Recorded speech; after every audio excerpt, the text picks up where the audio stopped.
বেনাপোল সীমান্তে জাতীয় নাগরিক পার্টির নেতা নাসিরউদ্দিন পাটোয়ারির গাড়িতে চোরাগুপ্তা হামলার ঘটনা ঘটেছে। বুধবার ৩ জুন দুপুর ১:১টার দিকে হামলা চালানো হয়। এ ঘটনায় ৪ জন আহত হয়েছেন, তবে গাড়িতে অবস্থানরত নাসিরউদ্দিন পাটোয়ারি, যুগ্ম সদস্য সচিব ফরিদুল হক এবং অন্যান্য নেতারা নিরাপদে রয়েছেন।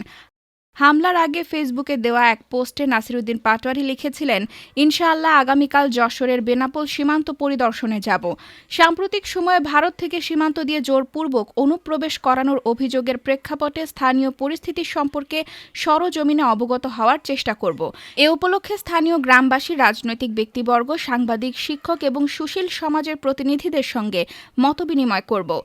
সীমান্ত সফরের সময় দেওয়া আরেক পোস্টে তিনি লেখেন, সীমান্তে পুশিন, সীমান্ত হত্যা ও সীমান্ত সন্ত্রাসের বিরুদ্ধে দল, মত, ধর্ম, বর্ণ ও রাজনৈতিক বিভাজনের ঊর্ধ্বে উঠে জাতীয় ঐক্য গড়ে তোলার সময়ের দাবি।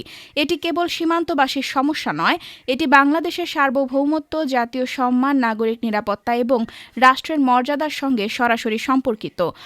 হামলার পর দেওয়া পোস্টে নাসিরউদ্দিন পাটোয়ারি লেখেন, সীমান্তে আমাদের আগমনের খবর পাওয়ার পর গতরাতে যেসব পরিবারকে জোরপূর্বক পুশিন করা হয়েছিল তাদের ভারতীয় কর্তৃপক্ষ সেখান থেকে সরিয়ে নিয়েছে।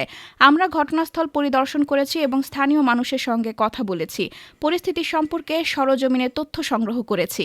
তিনি আরও লেখেন, ফেরার পথে আমাদের গাড়িতে হামলার ঘটনা ঘটেছে, তবে আল্লাহর রহমতে আমরা সবাই নিরাপদে আছি। সীমান্তে মানবিক মর্যাদা, নাগরিক অধিকার এবং বাংলাদেশের সার্বভৌম রক্ষার প্রশ্নে আমাদের অবস্থান অবিচল থাকবে।